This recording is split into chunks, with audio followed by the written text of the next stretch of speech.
I mean, because that's sort of preliminary to the program. So if people are still coming in, that would. I mean, I think you could start anytime. Hey, Aaron Burr. Quick question. Yeah.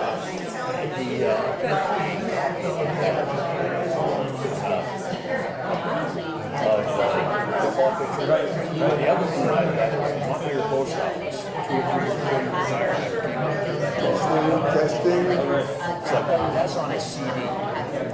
And is it possible for you to remove those on some media or like on the Okay.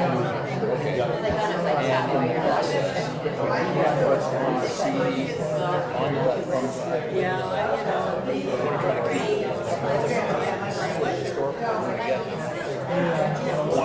Right. Yeah. All right, so I do that stuff. I'll probably even try to get it to you today. Okay, you have them here? I don't. I'll have to go down. Yeah. I've got something after this. Yep. Thank you. It's right here. So it's that little red. It's that little red. You can barely see it. Hello. There it is. Yeah. Okay. Can we leave it on so we don't have to, or just No. push it? Oh, okay. You have to push it. Now, you may have to adjust my sound once I start talking. Okay. So, I wonder if it would be better to. Don't walk up. I wonder if it was. It's going to scream if you go in there and turn it on. I mean, it's off, so you'll be okay. But Do you think? I think you have to experiment which one it is to turn on. I know which one is the volume. So, do you think it ought to be maybe turned this way since we're mic'd anyway, so that you can actually? Well, you don't can have to see. Well, but if you're using the pointer. like just turn it a little bit this way. My May not point much. okay.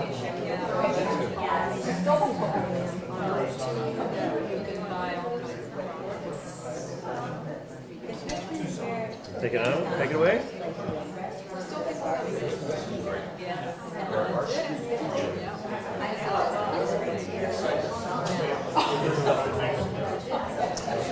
Testing. Does that work okay?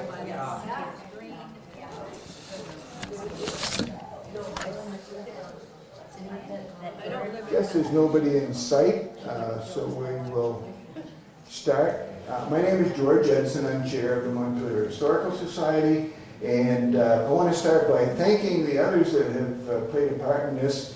Jennifer Dennison, who has done the major promotion on this event, Catherine Guare, who's you met as you came in, and Corinne Cooper did some research for me, which we'll talk about in a minute.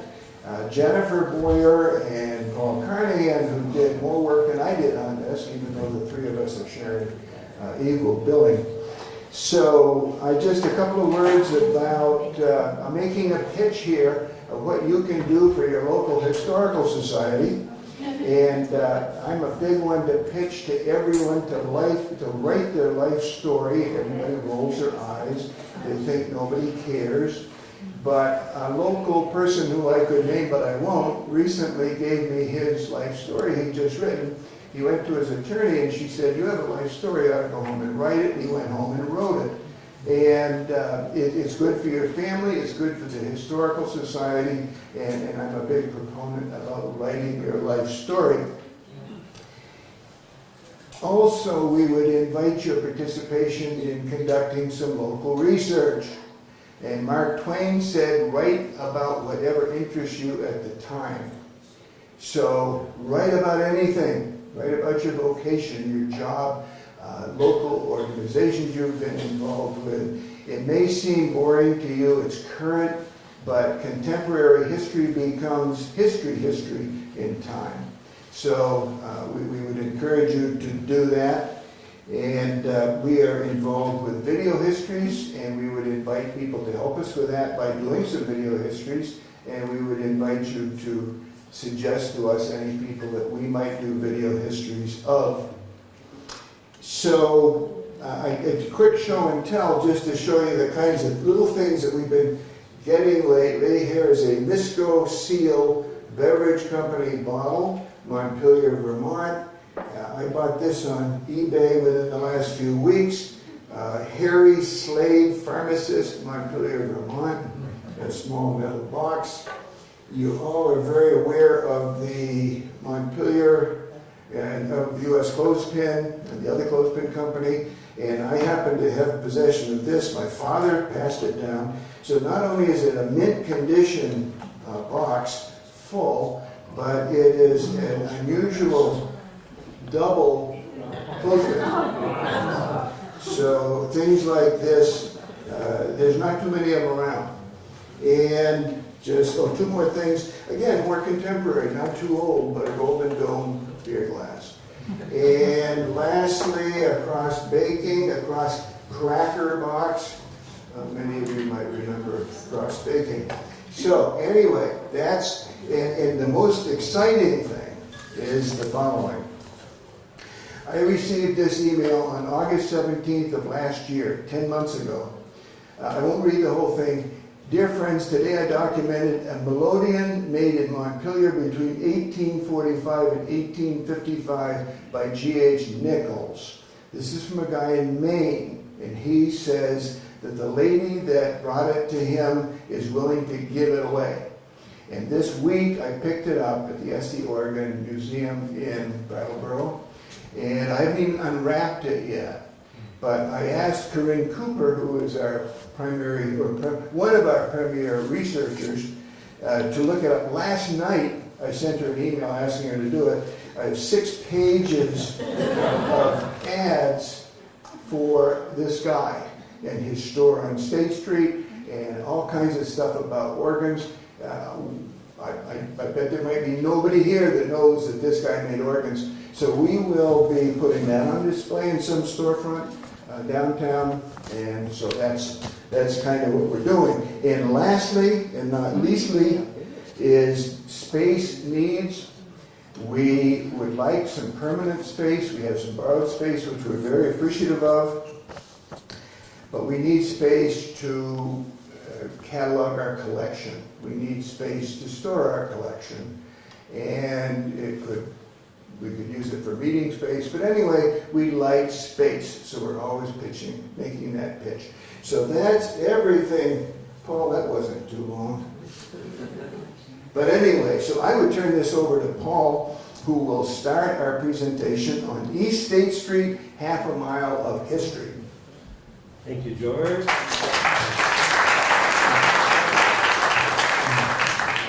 As George says, we're here to talk about the buildings and people of one street in Montpelier, East State Street.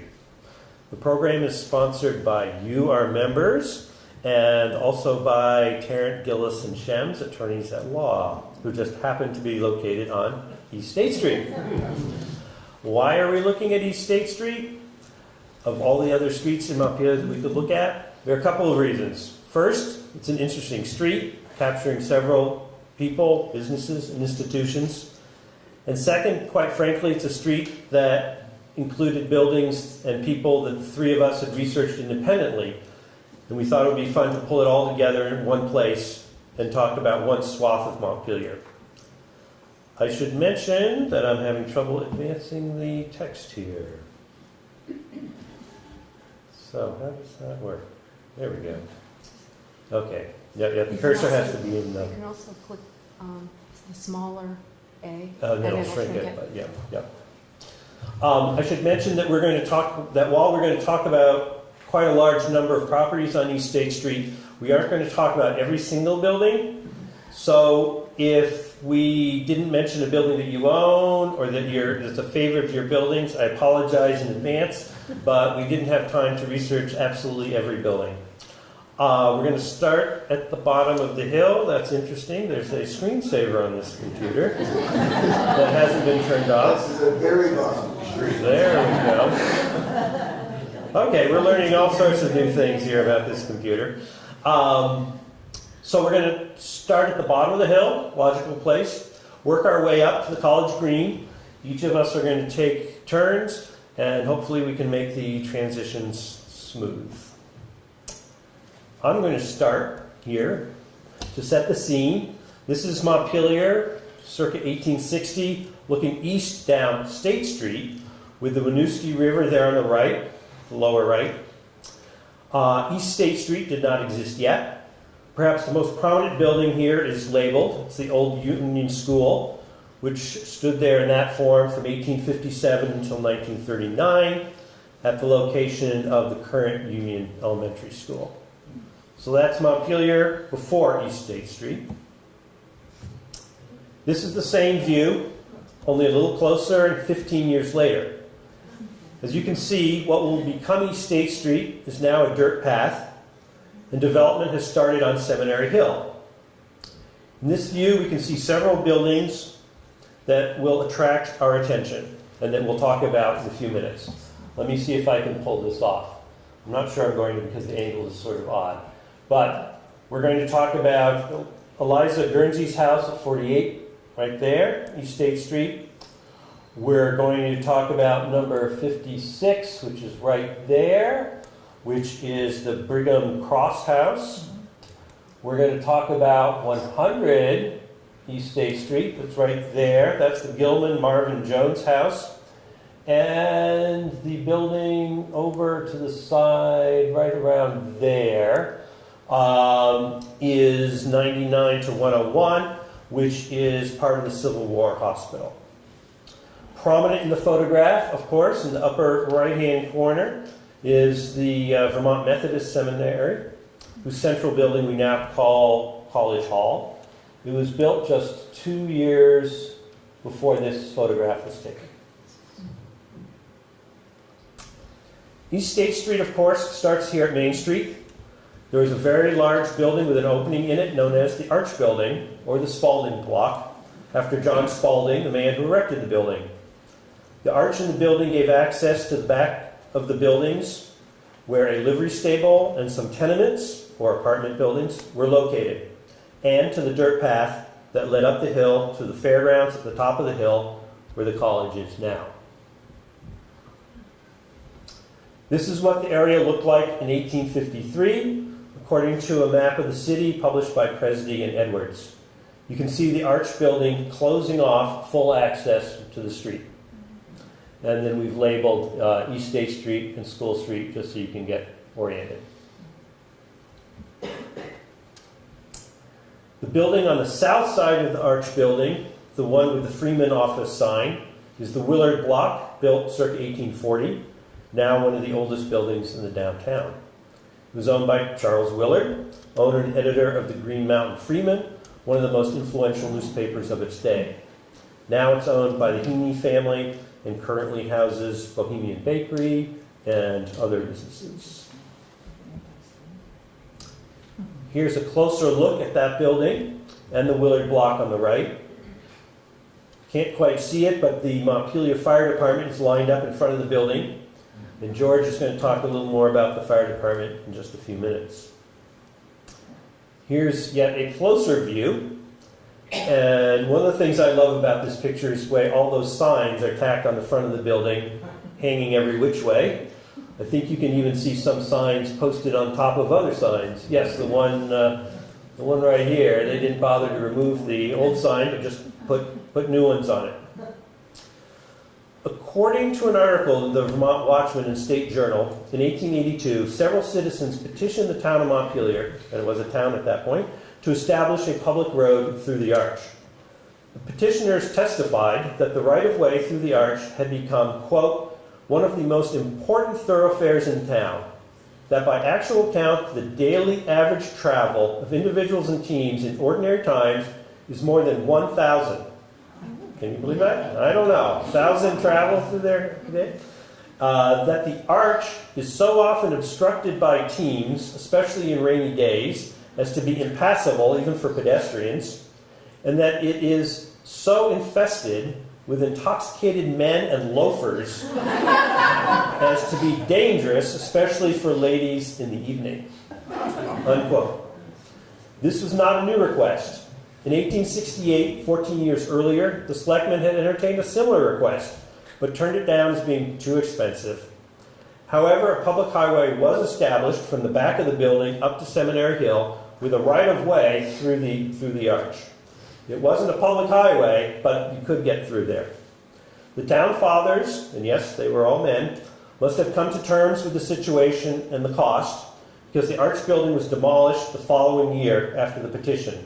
That would have been 1883, to make room for a public highway, as they called it. And thanks to Paul Heller for providing us with the newspaper article from which this colorful story comes. And I have copies of the full article later. If you think things are contentious in Montpelier now, things have been contentious for a long period of time, including in the 1880s. There were quite a few businessmen who did not want the opening in that building, but you'll have to read the article to find out why.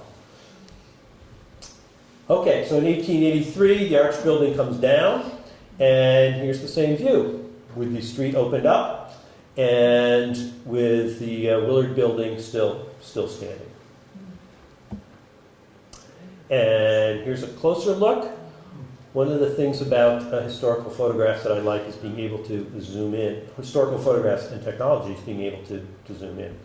And you can see some of the buildings on the north side of East State Street there, which George will tell us about in just a second.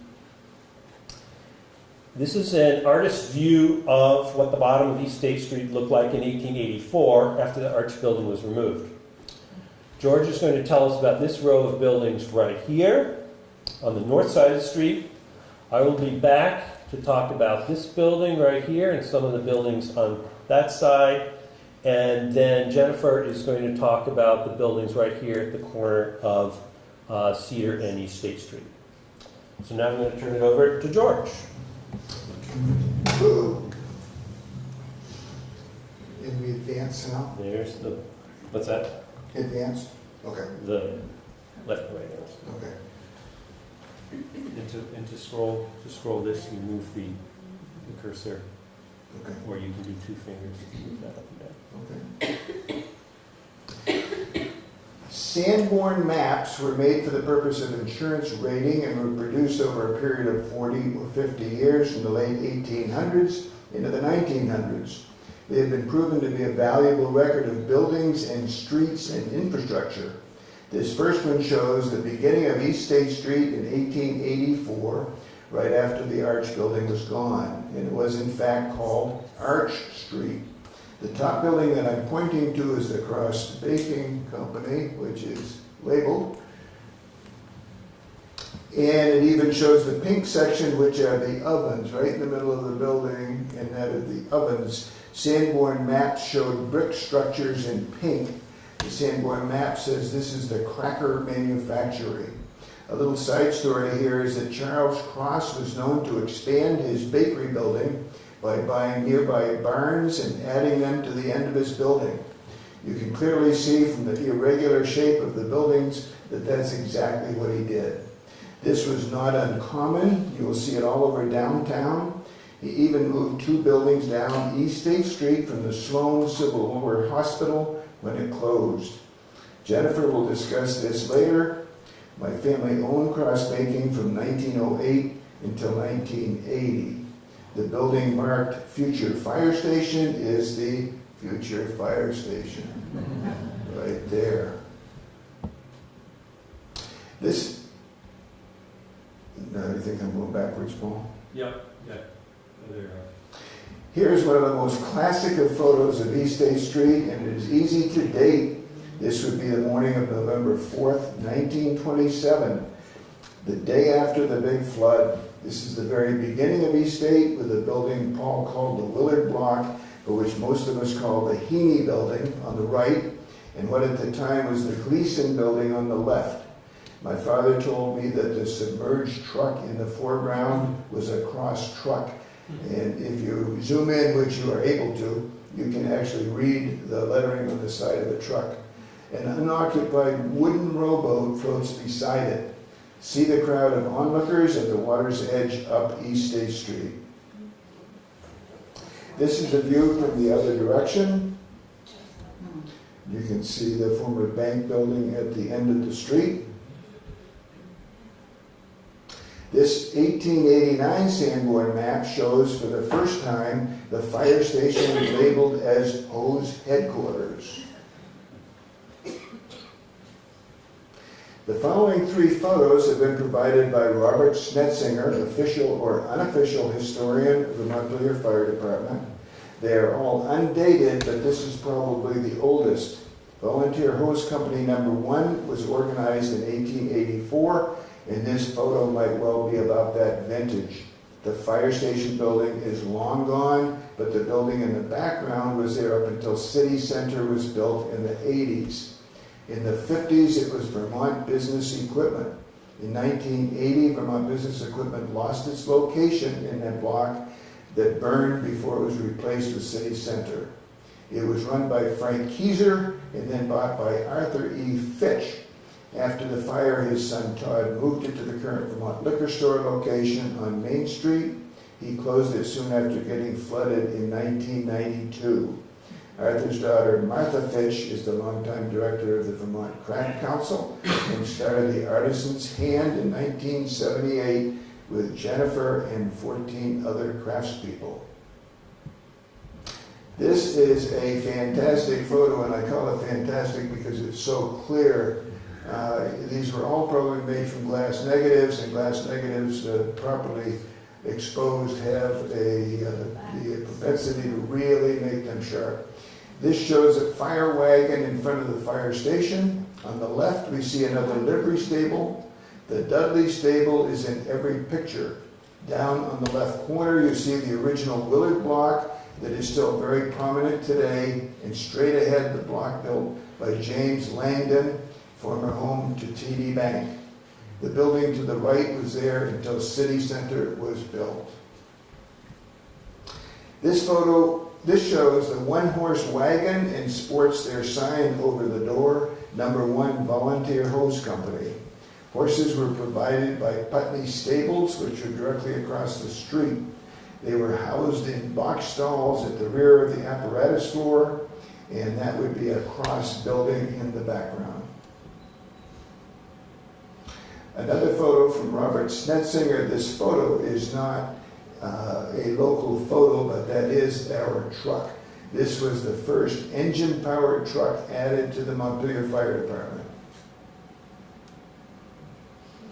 1915 Sanborn map with the fire station labeled as Fire Department, 5 men, 3 horses, 2-horse hose wagon, 1-horse hose wagon, and 2,000 feet of 2.5-inch hose. This next map is undated and was copied from a map found in City Hall that is now inaccessible due to the flood. This one could have been as late as the 40s or 50s, and this is the Cody block that we knew in the 50s and 60s that was burned in 1980. It was originally the French block. This was a first national grocery store and then later served other purposes, including a temporary post office. Here in the corner was the children's store. This building was the All-American Diner. The diner was right along in there. The children's store was there. Some of you may remember that. And above the All-American Diner was a candlepin bowling alley on the 2nd floor. Cross Bakery was demolished and the Cody block burned, and the area was developed as City Center. Jewett Hardware was an operating hardware store in the 50s, and that's way back in this little alley.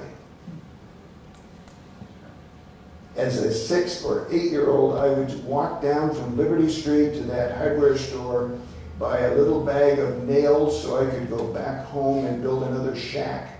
I have continued to be a hobby builder as an adult. This building here was the Cross Baking Garage. You'll see it in a later, hard to see here from the side, a later slide. James G. French built 85 Main Street, a simple brick block at the bottom of East 8th Street in 1884, after the old arch building that straddled the street was torn down. French lived just up the street next to the Unitarian Church in a building that still stands. He owned a profitable clothing store and was postmaster from 1861 to 69. This is a view of the corner itself showing the children's store. That building was Gleason's back in the early 1900s, selling furniture and clothing. It was a large business occupying over 15,000 square feet on 3 floors. As you go around the corner, the All-American Diner was located in that section of the building. This section was added by the Cody family after they purchased the entire corner. This slide shows an ad from H.J. Volholm Business. Volholm was an immigrant from Scandinavia who lived on First Avenue, and as you can see, he lists his business as being on the corner of Maine, M-A-I-N-E, and East State Street. He's also advertising couch hammocks, porch furniture, and go-karts. I tried to find out what a go-kart would have been at that age and couldn't find a thing about it. It's probably some kind of furniture. At any rate, he joined the Gleason family's furniture and dry goods store, and after working for them, he went into business for himself. This is the Cody building from the front on Main Street. It was there in the 70s before the fire that burned it on December 20th, 1980. And to the left, you see the wood frame bakery building. And no, you can't quite see the church, but the church would be just to the left of that. To the right is the children's store that was on the corner of State and Main. This is the building I previously mentioned in that very old photo.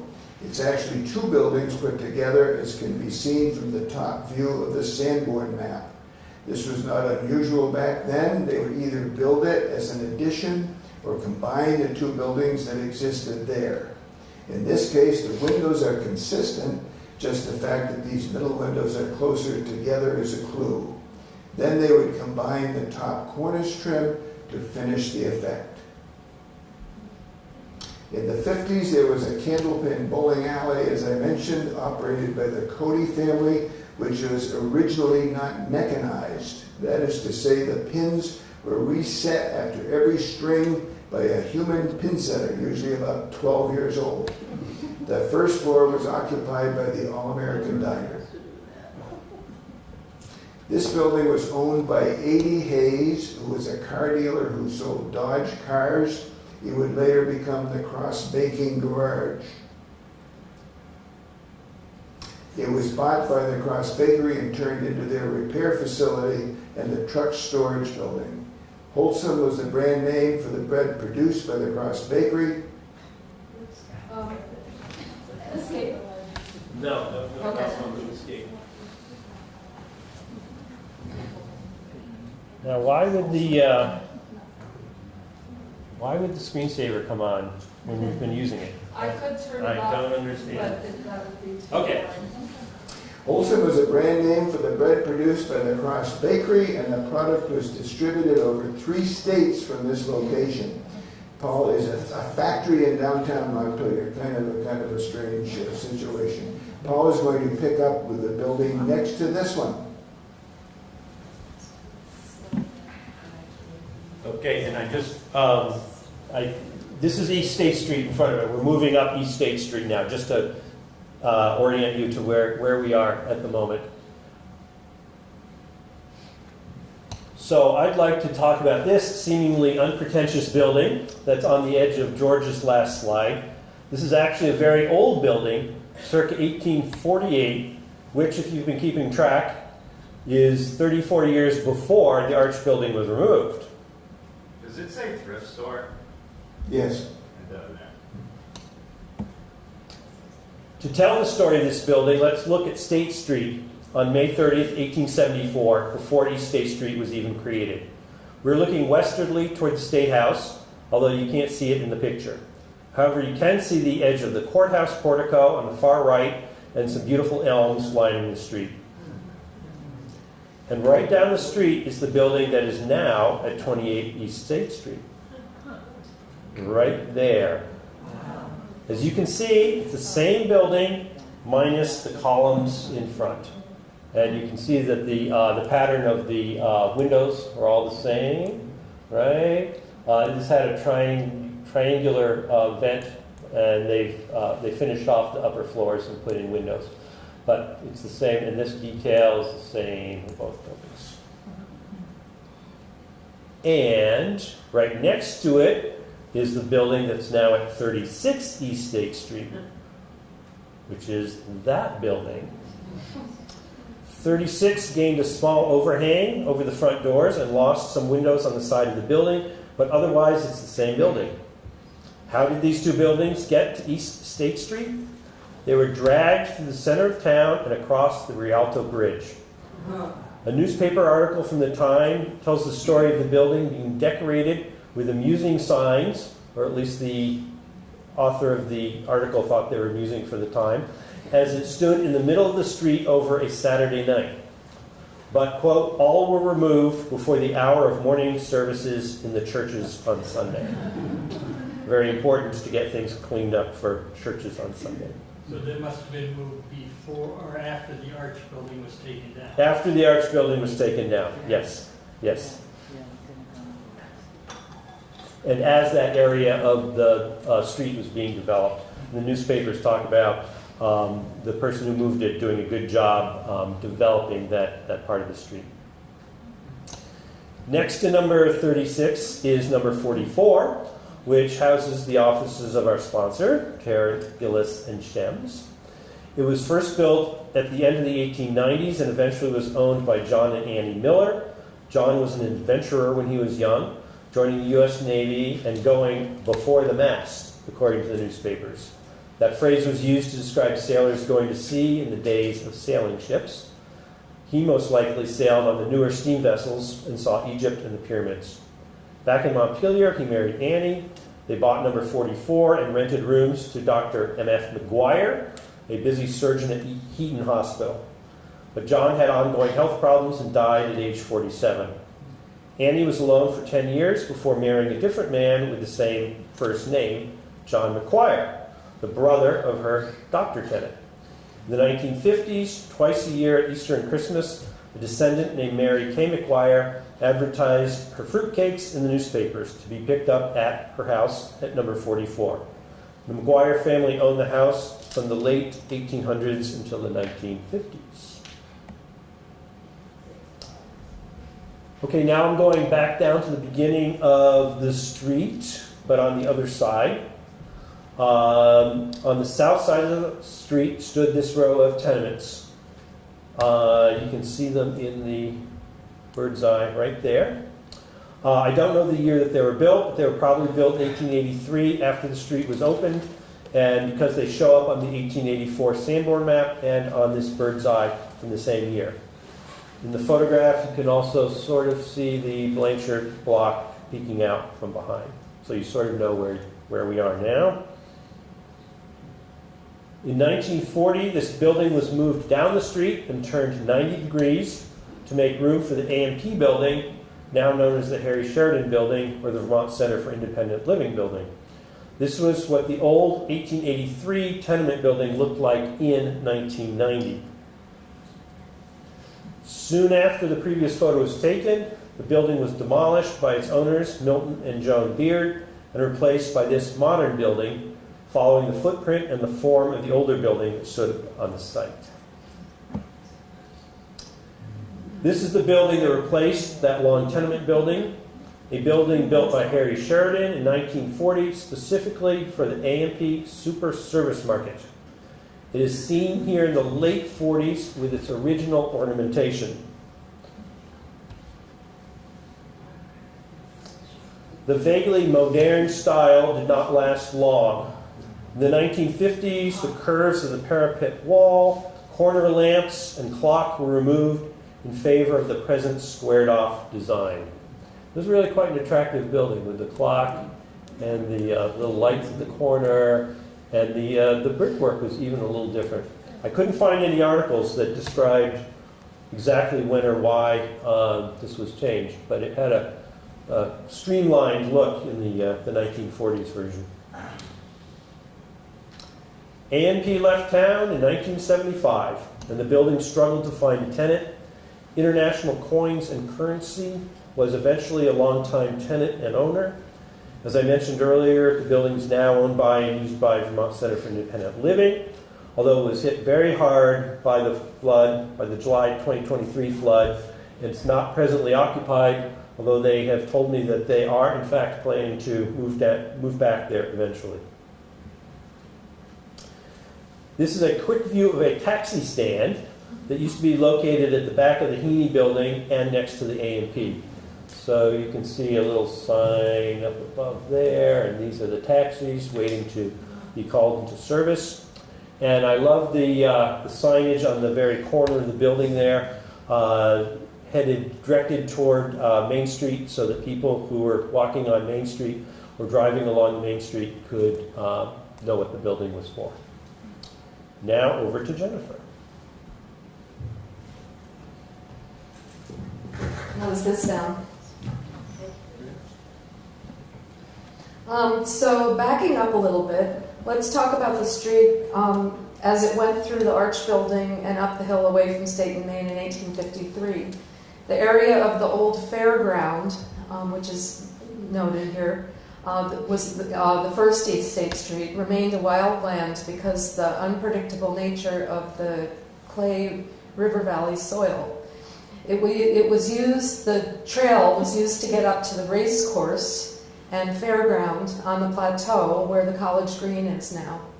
The orange oval on the big map shows where the map maker wrote to race course on the steep hill. It shows that S. Prentice owned a narrow area of high land at the north edge of the street.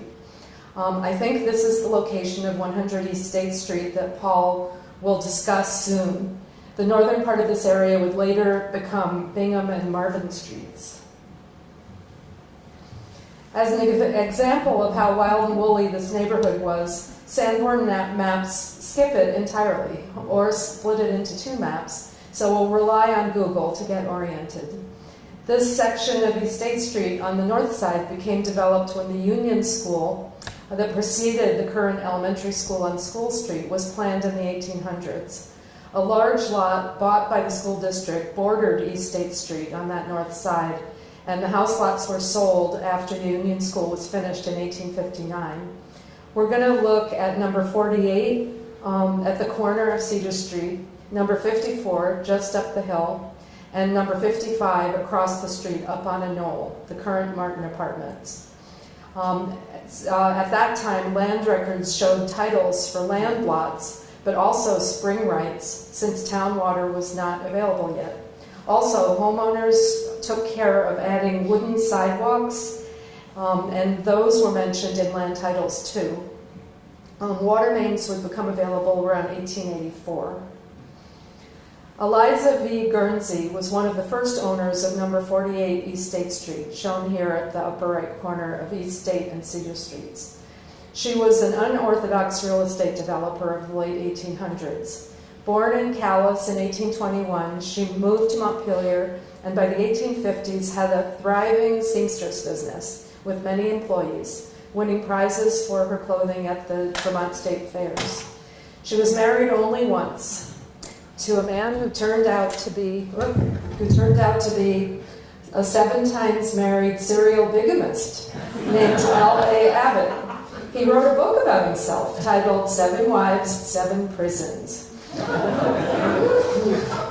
She had the marriage annulled promptly, but gossip and judgment were rampant in the newspapers, often blaming the victim, and Eliza's reputation in business suffered. She started running a small boarding house, and her friends called number 48 the House of 7 Gables, since she kept updating it to add more of those.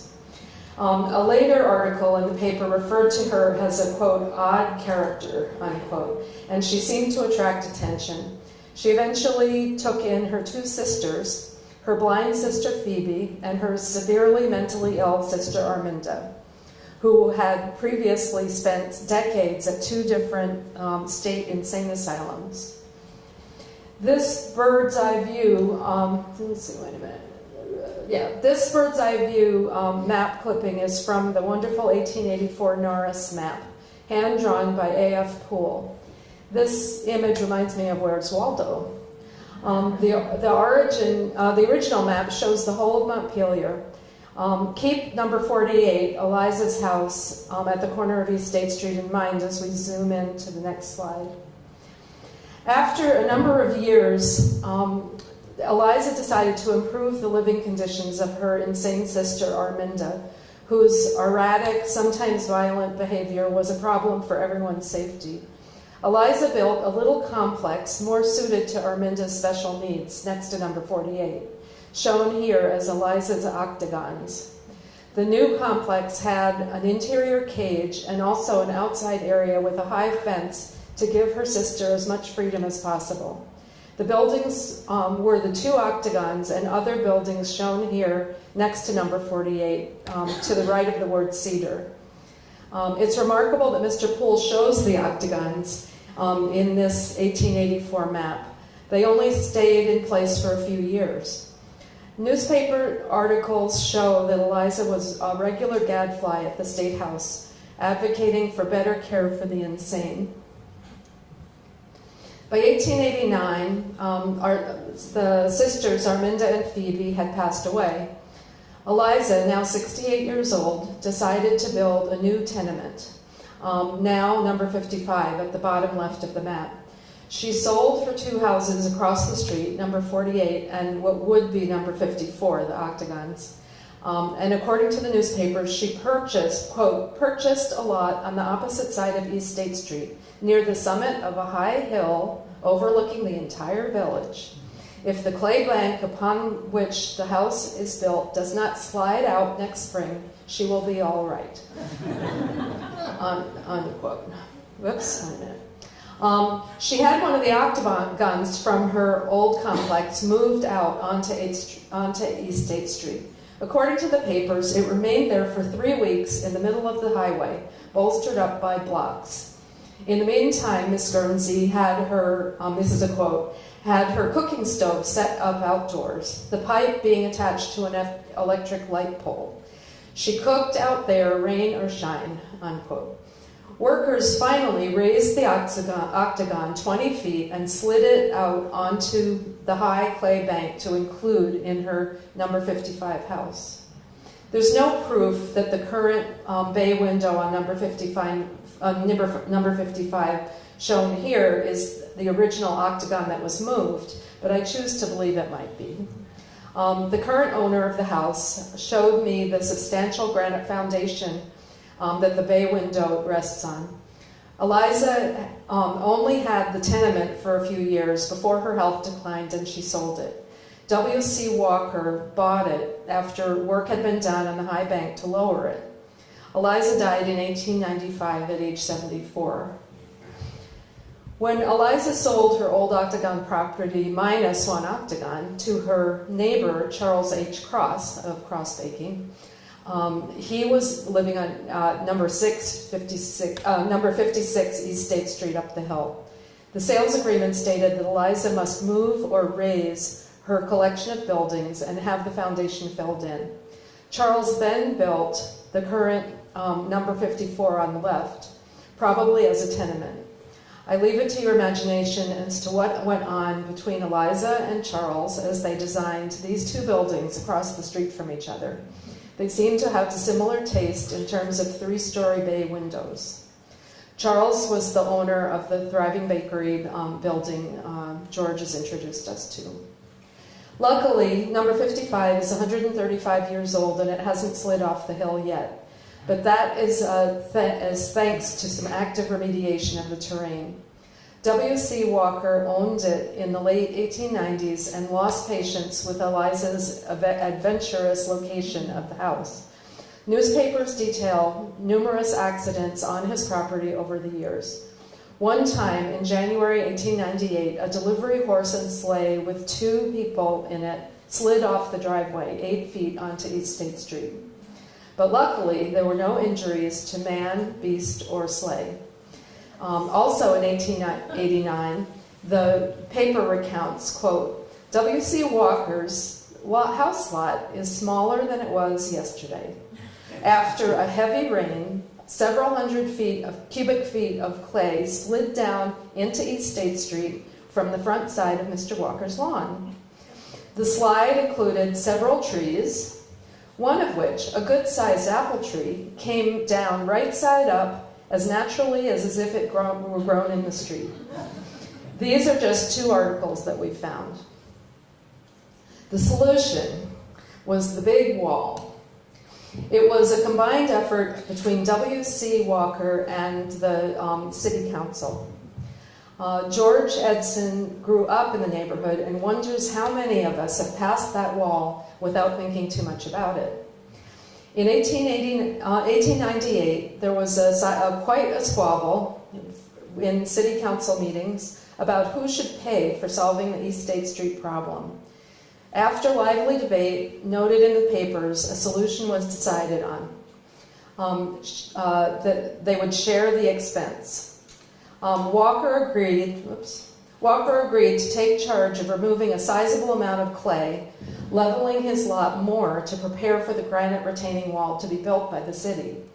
He was able to cart the clay over to the Union School property, where they used it for leveling their grounds. The granite wall would be built using large blocks of Barry granite brought by train. It ended up 270 feet long and 14 feet at its highest point and cost $3,500.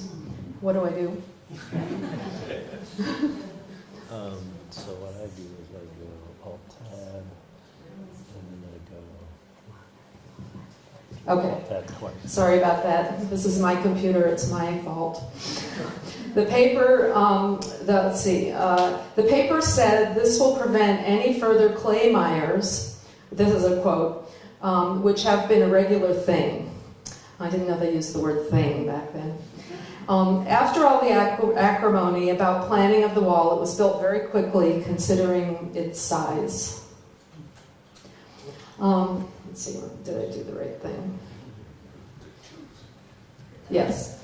Public Works Director Tom McCardle retired in 2019 after 38 years with the city. He told us about a tooth in the wall mortar.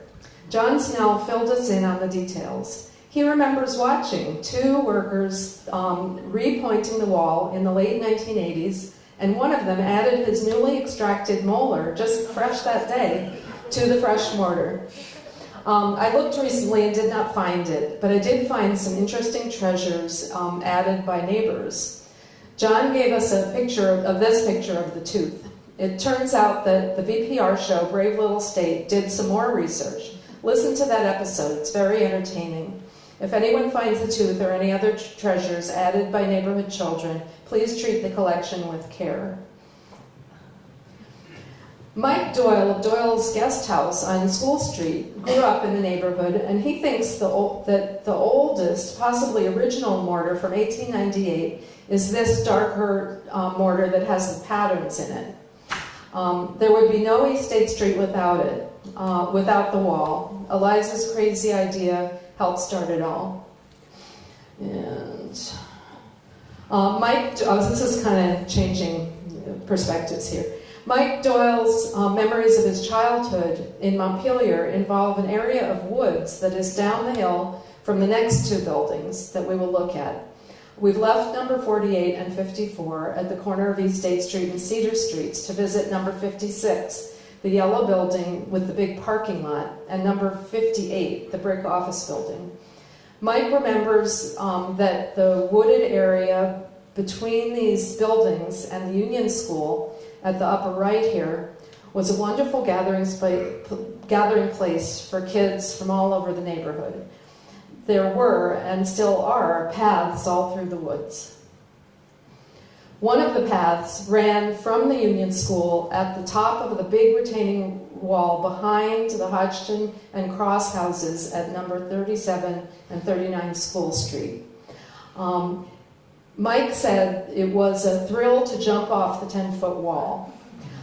What could go wrong? It was not made of granite. It was probably built by the landowners to keep the hill from crumbling into their backyards, and it still does its job now. Also, the yellow Brigham Cross house above it might have started sliding down without this wall. The stone reminds me of the rocks used to build Hubbard Park Tower. Take note of the LB Cross house that's on here, that's marked in the yellow at the top. Number 55, and number 55 that says Brigham. We'll visit these folks next. Number 56 State Street was also built on one of the plots sold by the Union School District when the school was built in 1868. The house was built by Gershon Nelson Brigham, a prominent homeopathic doctor who would lead the state homeopathic society, and he was an avid poet. He published a book of his poems.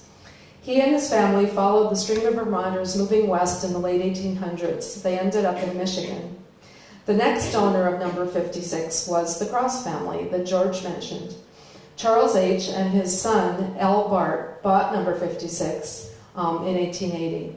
This painting from 1885 by James Franklin Gilman, he was an itinerant painter, shows the Cross family.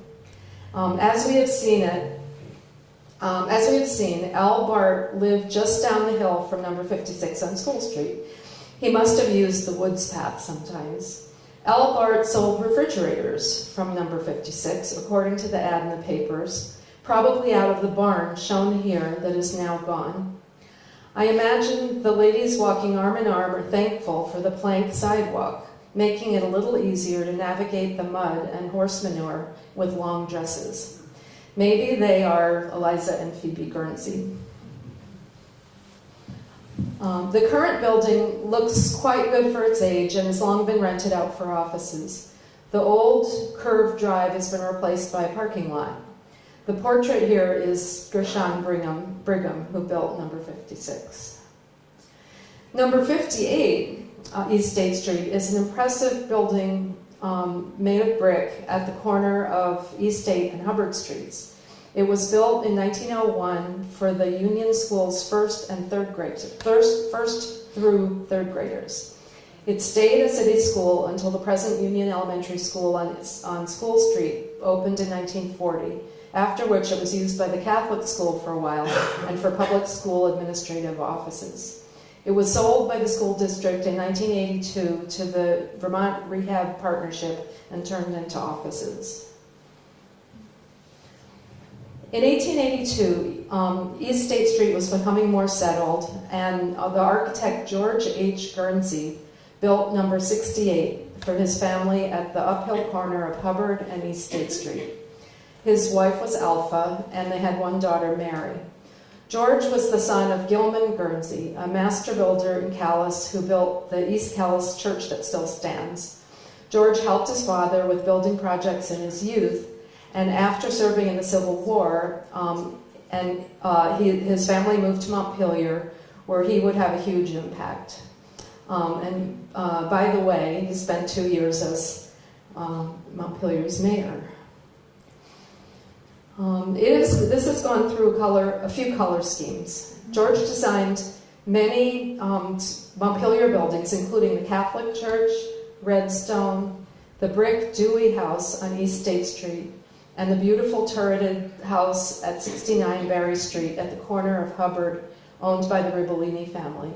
He also designed 3 iron bridges in town that have since been replaced, and he died at age 60 of consumption, having designed 20 churches and dozens of buildings all over Vermont. Well-known historian Paul Heller's father owned number 68 in the mid to late 1900s, and Paul remembers being up on a ladder painting this house as a teenager. In 1875, 2 devastating fires in Montpelier destroyed a large number of buildings downtown. As you can see in the picture, newspapers report that number 56 is the number 56 that we just were talking about, and number 100 coming up in Paul's section, had cinders from the downtown fires blow up the hill onto their roofs. The fire wagons saved them and other buildings from burning. George Guernsey designed 5 of the retail blocks that rose from the ashes after 1875. The French, Hyde, Rialto, Union, and Walton blocks. All but one survive. The Union block burned in 1914 and was rebuilt. The Rialto block over the Winooski was extensively remodeled. Guernsey later designed the Blanchard block in the mid-1880s. The names of these blocks are still visible at the tops of the brick facades on most of them. To continue up East 8th Street, here's a panorama around 1900. Is this, are you starting? Yeah. Sorry. That's okay. No problem. So this is, as Jennifer was saying, this is a detail from a panoramic photograph. And some of the buildings that, this is 55 that Jennifer was just talking about. It's to the left. That? Keep going. Oh, there we go, sorry. Yep, okay. In the corner of the Union School. Whoops. And this is the next house on our itinerary. Standing alone, which it doesn't any longer, without any houses next to it. This is 72 East State Street. The nominating papers for the National Register for Historic Places says, quote, a significant and somewhat typical vernacular example of the Second Empire-style architecture in Montpelier. The house was constructed sometime between 1884, when a bird's eye view of the city was published, which shows no house, and 1890, when occupants are first listed in the city directory. From 1890 until shortly after the turn of the century, the house was occupied by Charles de Forest Bancroft, a tinsmith who also served as a justice of the peace, lister, and sheriff, unquote. That was all from the nominating papers. Bancroft, the resident of this house, was actually a very interesting person. He was much more than a, quote, tinsmith who also served as a justice of the peace, lister, and sheriff. He was a reporter for the Green Mountain Freeman, which, as we've seen, had offices at the bottom of the hill. He was also the compiler of Montpelier's incomparable city censuses of 1860, 70, 80, and 1895, 1905, and 1915, an invaluable resource for anyone doing Montpelier history. By 1918, he had an office in the Opera House block, which we now call the Blanchard block, working as a, quote, naturalization intermediary, genealogist, and statistician, unquote. I've seen a letter he wrote to naturalization officials on behalf of a Russian Jewish family who lived in Montpelier, certifying their birth dates in Russia and the date of their immigration to the United States. How he could certify these facts, I do not know, but it was a different era in terms of documenting facts, and he was certainly very interested in helping Montpelier's immigrant populations and documenting where they lived in the city in his censuses. Here's the Bancroft House in 2019. The Register nominating papers go on to say, quote, the house appears to be divided into a duplex with 2 tenants by 1904, divided further in 1933 with the addition of an apartment, and subdivided yet again in the 1940s with the addition of 2 more apartments, unquote. The trajectory of the building in this structure is admired today for increasing household density. This is one of the most recognizable houses on East State Street, but unfortunately we don't have a historical photograph of it. From the National Register nominating papers, this building had a varied history as a single-family and multifamily dwelling. Quote, first appearing in the directories in 1898, the duplex was occupied by Hattie W. Huntington and Frank A. Hayden, a tenant. By 1925, the directories show the house was occupied by Clarence H. Dempsey, the State Commissioner of Education. From 1933 through 1969 directories, the house was occupied by Dr. W. Douglas Lindsay family. And in 1974, the building was converted into a boarding house by the LaRose family, unquote. That was all from the nominating papers. John and Betsy Anderson bought it in 1990 and opened Betsy's B&B, which they ran here for 27 years. It's now back to being a private residence. And right next door, we do have a historic photograph. This is 7678 East State Street, photographed in 1917. This house appears in the city directories for the first time in 1898, just like its neighbor. The National Register says that, quote, it is one of a few formally symmetrical Queen Anne-style duplexes in Montpelier, unquote. Note that one of the definitions of Queen Anne houses is usually their asymmetry. This one was built symmetrically. Also, like its neighbor, at one time it was home of an upper-level educator.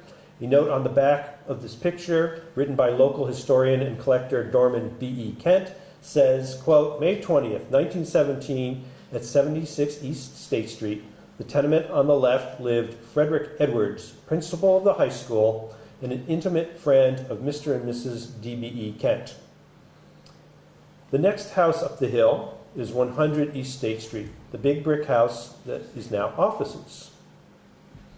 Let's step back in time a bit in distance and look at how this house, seen here high above Union School in the 1870s, became this house with a mansard roof in the same location, and then became this house, an imposing brick classical revival house still in the same location. The house seen in many long-distance views of Montpelier's downtown was the home of carriage maker and horse breeder F.C. Gilman. I don't know the date of the building, but it isn't on the 1858 Wallings map, but it is on the 1873 Beers Atlas. So sometime between 1858 and 73. Successful farmer and landowner Morton Marvin purchased it from Gilman in 1881, just before East State Street was opened up. Marvin proceeded to build terraces and a lot of stairs in front of the house and remodeled it in the French Second Empire style, including a mansard roof. You can see the roadbed for East State Street right there. And the terraces, many there, that may actually accommodate some of the houses that we just saw. So those houses were probably built up on those terraces. Marvin also planted many fruit trees in front of this building, according to another picture that we have. This is what the Marvin house looked like up close. It was a very handsome building, not unlike other buildings with mansard roofs scattered around Montpelier, and indeed, as we've seen on East State Street itself. We will learn more about the extended Marvin family a little bit later. Barry granite manufacturer Hugh J.M. Jones purchased the home from Marvin in 1898. He tore it down in 1907 and built the brick classical revival house that stands on the site today. Here is the newspaper article announcing his plans. Hugh Jones was one of the partners in the Jones Brothers Granite Company, whose granite sheds are now the Vermont Granite Museum on the Barry Montpelier Road. Interestingly, he had his draftsman design the house. This is what they created. It has a few granite elements, but is mainly brick. This is what the house looked like when the Jones family lived there. The next family to live there was the family of Dr. G.J. Bertrand, who moved here in 1950. This is a photo from the Bertrand family with their dog there in the front. According to son Fred Bertrand, who grew up in this house and became mayor of Montpelier and CEO of National Life, quote, the first floor had a big living room with fireplace, kitchen with tables and chairs, a big entrance and beautiful staircase to the second floor, a den with fireplace where we spent most of our time, a piano, a very large dining room with a big table with expansion leaves, and last but not least, a bathroom. Also a fairly large mudroom, very visible from East State Street. The second floor had 4 large bedrooms and a bathroom. There were 2 servant rooms and a bathroom in a separate area over the kitchen. There was a door with lock between the servant area and the bedrooms. There were many social events, mainly family holiday parties, as my father had 3 brothers and a sister in the area. My mother was from Burlington, and her family also visited, unquote. In 1960, the building was sold to Vermont Junior College and it became known as Jones Hall, although there is evidence they were using it as a dorm before they actually owned the building.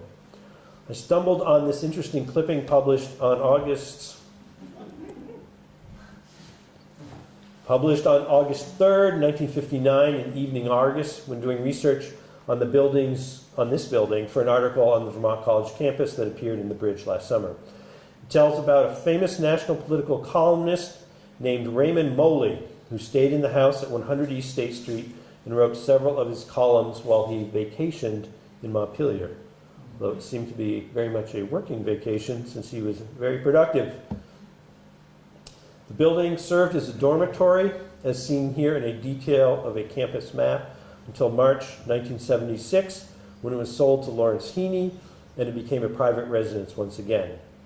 City Councilor and Realtor Tim Heaney spent some of his childhood here. It's now owned by Granite Hill Partners for professional offices. This is a perfect place to turn the microphone over to Jennifer again for a discussion of the College Green.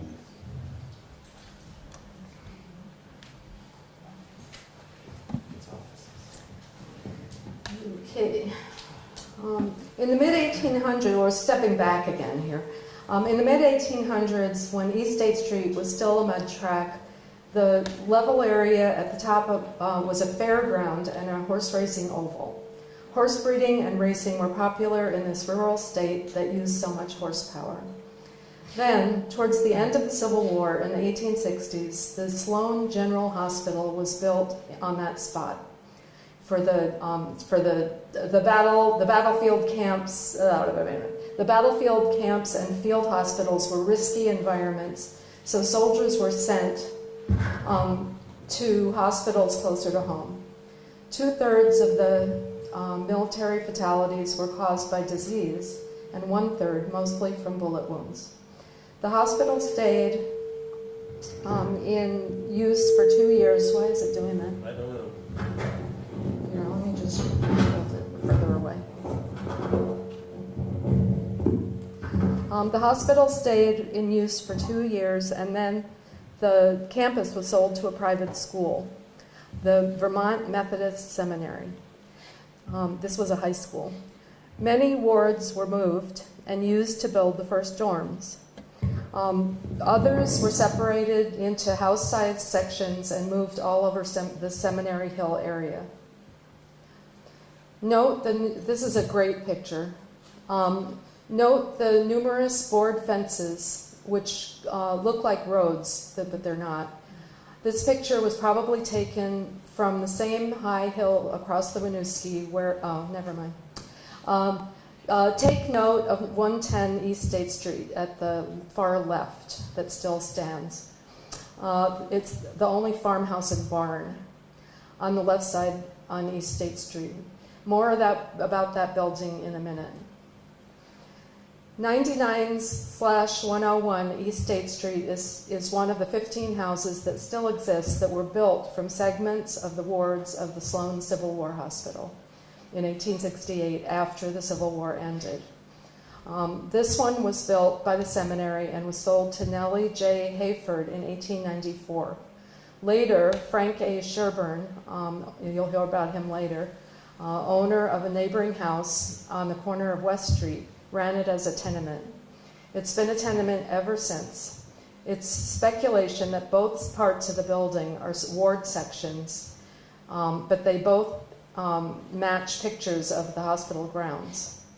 The L is definitely an old ward section. Here are 2 more buildings moved from the Sloan Hospital on East State Street when it was sold to the Methodist Seminary in 1868. You can see the signature placement of windows that all the hospital buildings share. There is a pair of windows on the gable end, second floor, not the usual single window most houses had at the time. And also the eaves are quite thin. The drawing is from the original architectural plans when the hospital was built, and it shows those 2 windows. 110 East State Street was probably built around the same time as the Civil War Hospital and may have been part of it. The close-up of the house on the left is from an 1867 photo of the hospital grounds. You can see some of the hospital buildings and the fence surrounding it. I love the smoke coming out of the chimney. The 1990 picture on the upper left shows the barn turned 90 degrees. I imagine it became a 4-car garage to move along with the times. However, now it is a residential space. Now we're going to hear from George on more houses.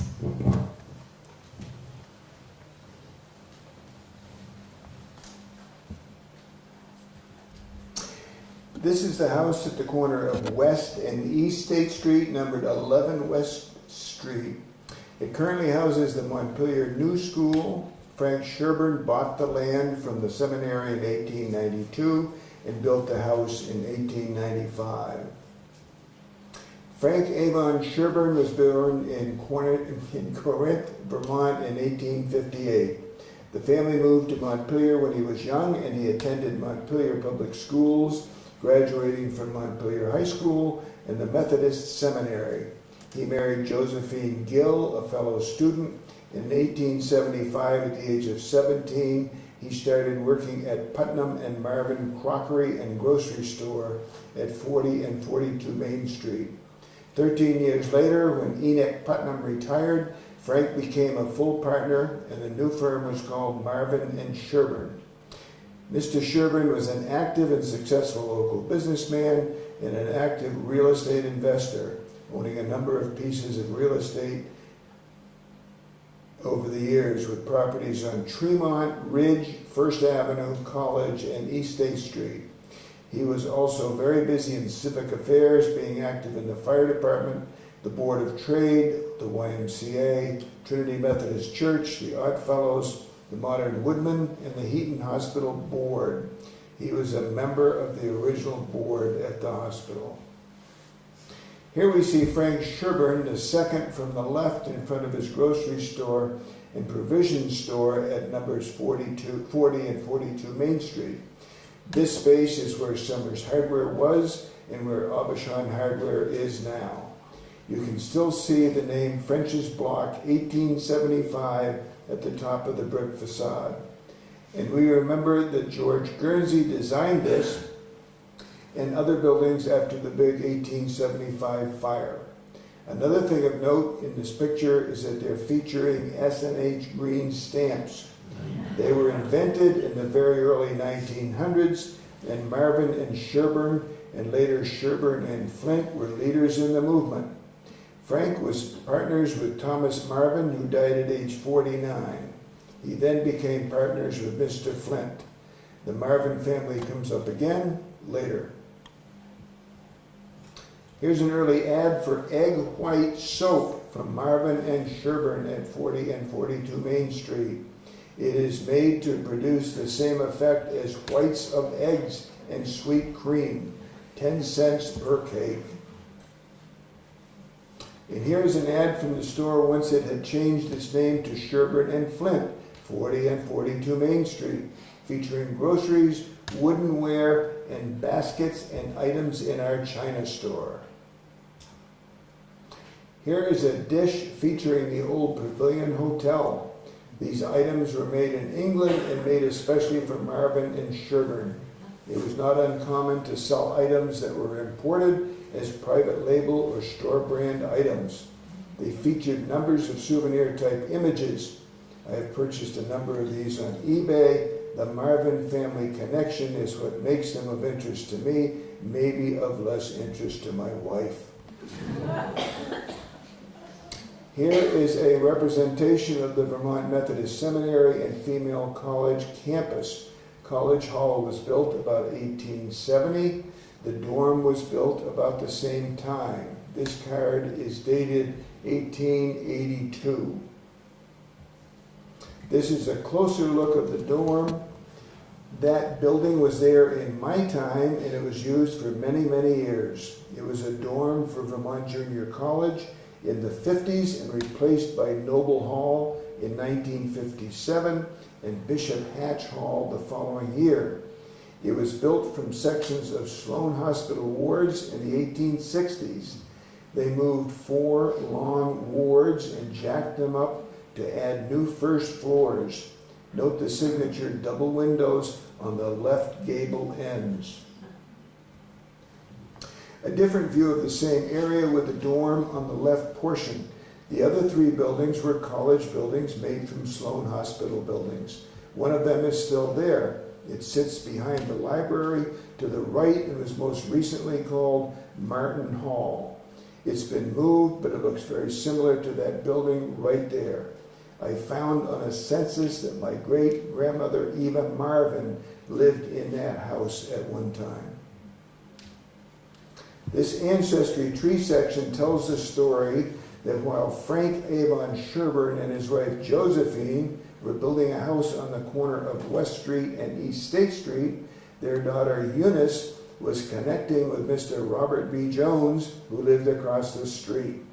Frank was building his house on that corner at about the same time that Hugh John Morris Jones was building the property at 100 East State Street, and the 2 of them married later. Actually, the 2 of them were grandparents of my friend Hugh John Morris Jones III that I went to Montpelier High School with. Frank Sherburne bought land on the corner of College Street and East State Street and built this house in 1905. He sold his house on West Street and built this house at 56 College Street. This Sanborn map shows the house on the corner of East State and College, number 56 College Street. This is the garage before it was connected to the house. Note the 110 white farmhouse and barn left of that, which we talked about before. Also, North Hall Dormitory on the lower right, part of the old Civil War hospital. Shows here where the gymnasium parking lot is today.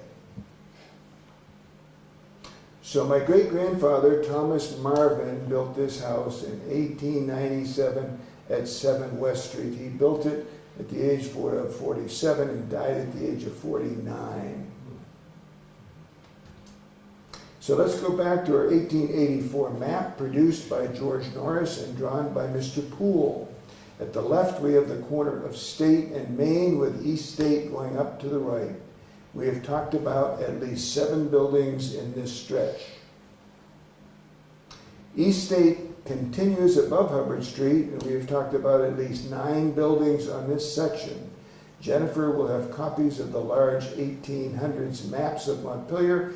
If you want to look at them later, they're on the tables as you leave. To end this program, we thought we would share this treat with you. This crowd is watching a dramatic sledding event on East State Street, a common one in the depths of winter. They piled 6 to 8 people onto a 10-foot-long heavy traverse sled used by anyone who did winter logging at that time. The coasters, as the sledders were called, would slide all the way from the top of East State Street to the other side of the Rialto Bridge. They would even do this at night with electric lamps.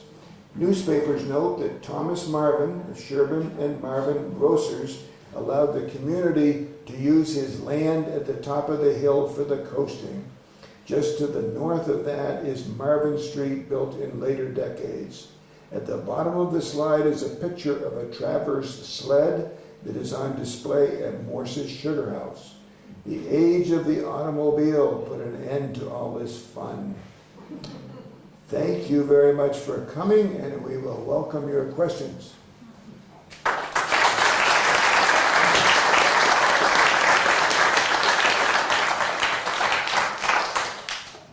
Yes? Brief word on racing on East State Street. In the late 1950s, during the soapbox derby craze, that is where the races took place. My brother Richard won twice, and then came in second one year. He never got over it. And his race car, a piece of shit, made from crap in our cellar, is now in the collection of the Vermont Historical Society. Very good. Anybody else? Yes. This is just slightly off topic, but I wondered if you could just say a couple of words about the Arsenal around the corner off of College Street. No. Well, But there's- let me quickly say that, because in a way I go back the furthest, but I remember when the old Arsenal buildings were there, and the cross banking, that truck that was in the flood, my family bought that back from some farmers in Worcester.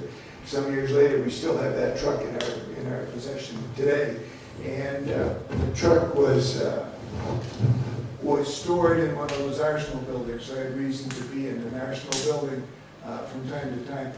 They were just storage buildings in my time. There was a tennis court to the left on that property, a private tennis court, clay, which we played on a lot. But that's just my personal. And didn't it burn?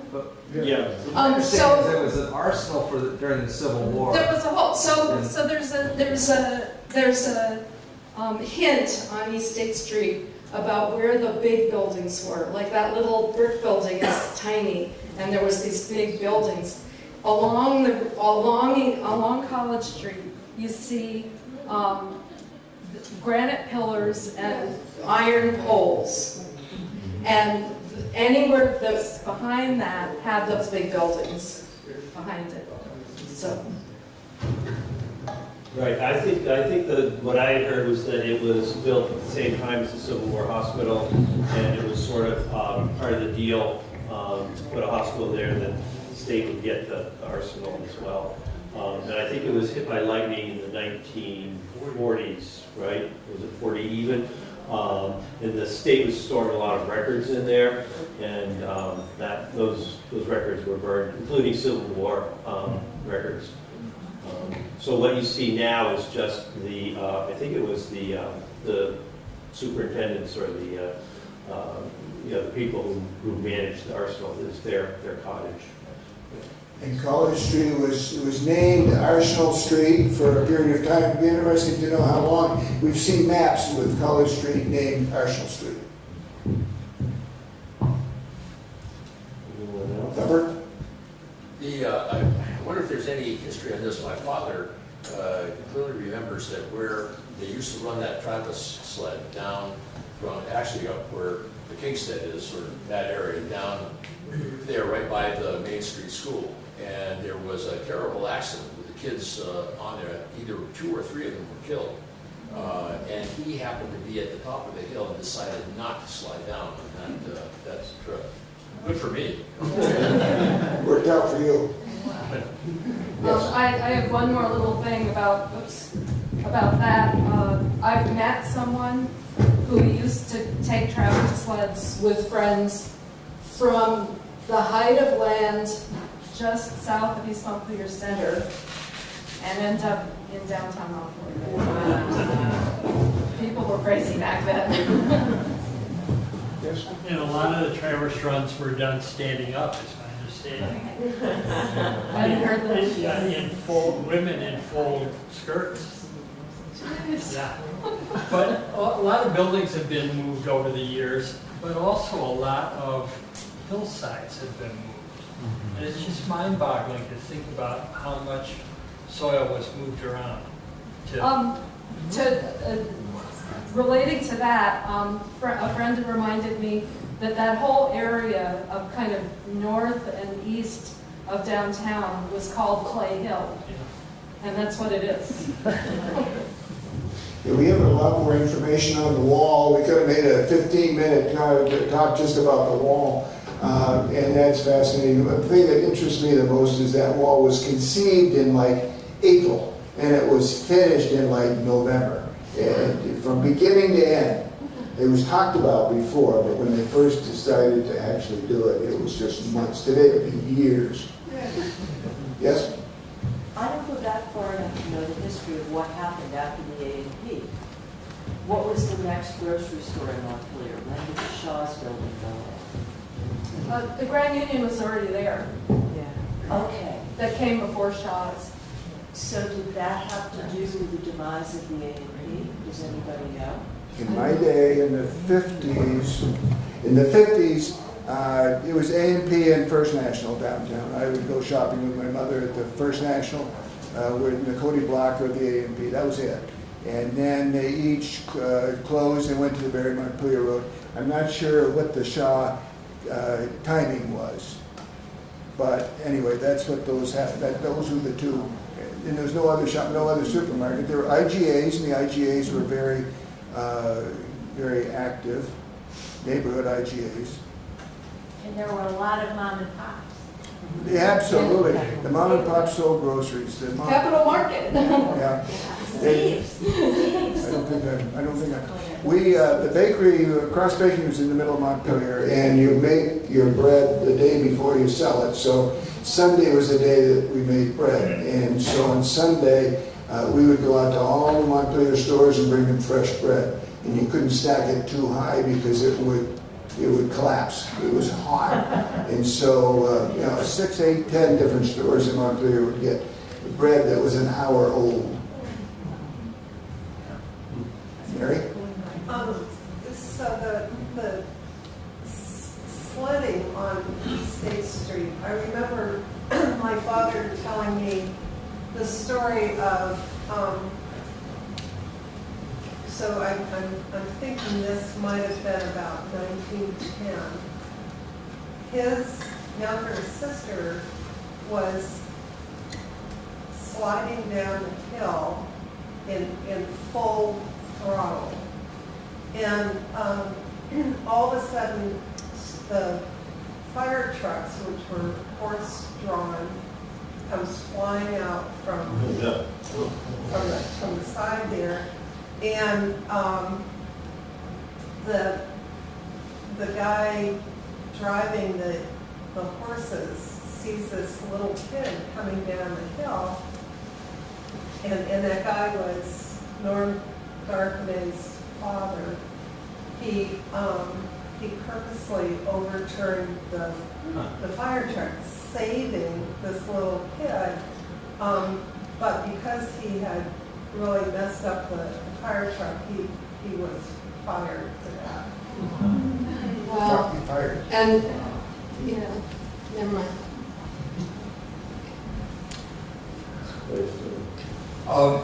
Fascinating historic perspective. Thank you for the effort to see the transformation of East State over time. Looking to the future, I'll note that the City Public Works Department has a proposal on the drawing board to add a bike lane and a sidewalk as you go uphill from Hubbard and East State on the south side of the road for pedestrian safety and bicycle safety. It would be a multi-million-dollar project calling for retaining walls below 100 East State. Substantial work on the south side. It would interfere with the properties on First Ave. And so people who want to be mindful and keep our historic accuracy may take an interest in the project. I meant to mention about that other side that hovers over, the first place on the left on First Avenue. Because that's a long stretch, and that's a cliff. Yeah. I mean, it is straight down. So. That project has not been approved or finalized. It's not been approved, but apparently proposed. Public Works will take it to City Council in future Good time to months. visit City Council. I've said because pedestrians coming up East State by the wall are prompted to cross, and I could solve the pedestrian problem with $200 worth of signs. The city wants to spend millions of dollars and disrupt properties. Anything else? Thank you very much for coming.